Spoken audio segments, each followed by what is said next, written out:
Do you like horror games? Nope. Yeah, well, neither do I, but they're easier with friends, and so many people love getting scared for fun. So we've compiled a list of the best co-op horror games that you can play right now. I'm Galaxy. I'm Nauza, and today we'll answer the question, Can it co-op?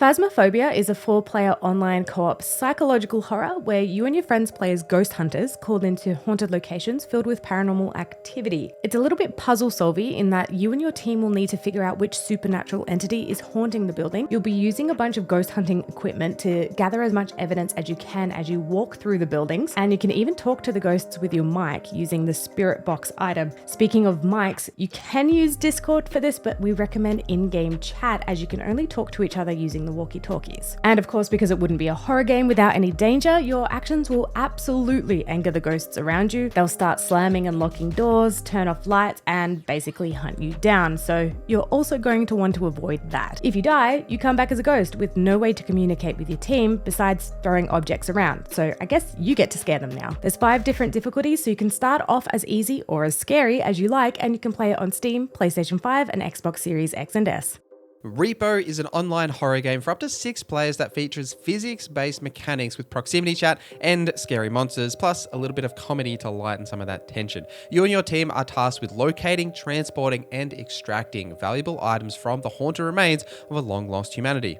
Similar to Phasmophobia, this is one of those games where the fun comes from being in this environment together, being scared together, and using that physics-based system to retrieve, extract, and profit. Now, R.E.P.O is currently in early access, so the game will continue to get updates and improve over time. This may be one you want to wait until it has reached its 1.0 launch, as they do continue to add features, but it is definitely one worth checking out.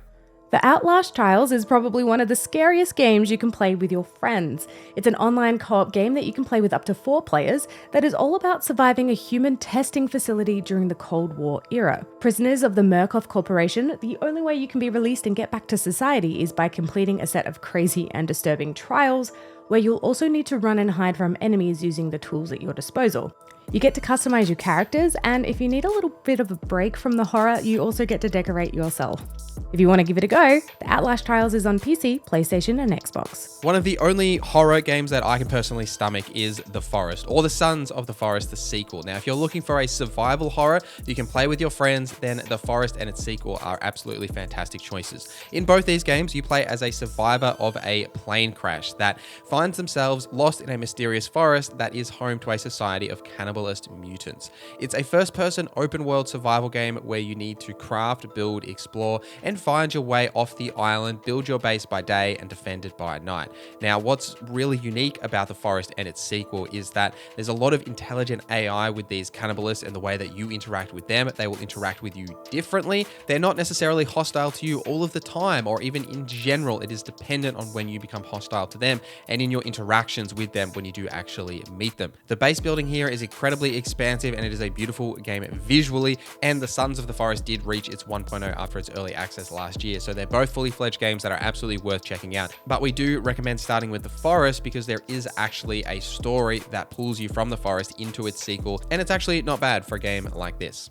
The Quarry is an interactive horror adventure that you can play online and couch co-op for one of the best movie but not a movie nights in. You play as 9 teenage camp counselors on the last night of summer camp who are suddenly plunged into a terrifying night of horror. It's a game where every decision shapes how the story unfolds, and any character can be the star of the show or die before daylight comes. This is a great one to play couch co-op, as each character can be controlled by a different player, and it'll be interesting to see how your decisions affect what happens to your friends' characters. If you enjoy cinematic games like these, consider checking out the Dark Pictures Anthology. It's another series by Supermassive Games, the same developers of The Quarry and Until Dawn. Escape the Backrooms is a 1 to 4 player co-op horror exploration game where you are trying to escape through back rooms and liminal spaces whilst avoiding dangerous entities. It's a game that features minimal user interface and a dreary ambience that leaves each new space feeling eerie and immersive. Again, with proximity voice chat, not only can you lose your friends if you wander too far away from each other, but the entities can hear you as well. You only get to escape if every member of your team reaches the exit alive. This is a game that is still in early access for a very short time. It actually launches its 1.0 on October 23rd. Now, it did originally launch with 20 plus levels, but as part of its early access and it's into its launch, there is going to be 4 new levels, alternate endings, a mission select, improved visuals and models, and a bunch more changes with that 1.0 launch that is coming very soon. Dead by Daylight is an online 5-player asymmetrical survival horror game where 4 survivors face one bloodthirsty killer and try to make it out alive. The survivors need to work cooperatively to escape. They need to repair generators around the map to open exit gates before the killer, kills them. There's multiple survivors and killers to choose from, each with their own progression system with unique abilities and loadouts, and each map is procedurally generated, so no 2 matches are the same. This game is also great for those horror fans out there because some of the killers are themed from famous horror franchises. Think Nightmare on Elm Street, The Ring, Halloween. I think there's even Chucky now, so if you're a fan of those old school horrors, this one has something for you. Dead by Daylight is on PC and all consoles. A series that we wanted to mention that isn't always necessarily co-op, but is something that is worth playing if you do like the horror genre and extremely popular, is Resident Evil. Now, Resident Evil have a ton of games in the series, plus there is a lot of remakes that have been occurring lately as well. Now, from a co-op perspective, Resident Evil 5 and Resident Evil 6 are both fantastic options. In Resident Evil 5, here is an adventure for Chris, who is accompanied by a new character called Shiva along their journey, so you can actually play together. Same with Resident Evil 6, though different characters, there is a distinct campaign here that you can play cooperatively as you can both control these characters together. Some of the spin-off games also feature co-op like Revelations. However, if you just want to sit on the couch together and play through arguably one of the best horror video game series that has ever been created, especially now that the remakes have brought a lot of the older games into a much newer and modern light, this is definitely a series to sit down together, even for the single player games, to just alternate who has the controller. If you can sit on couch co-op together, even stream it to each other if you want to play through these games together and do it that way, it's absolutely something that we recommend. Little Nightmares 3 is an atmospheric adventure game that you can play in 2-player online co-op or solo with an AI companion. You play as Lo and Alone, 2 best friends who are stuck in a nightmarish world called the Nowhere and, trying to escape. Each character has different abilities, so you and your friend need to work together to solve puzzles and create opportunities for each other to progress. This one is probably one of the more atmospheric on the list, relying on its disturbing themes to keep you on your toes, and it's also the 3rd game in the Little Nightmares series, but it is the first that you can play co-op with a friend, so if you want to check it out, you can play it on PC and all consoles.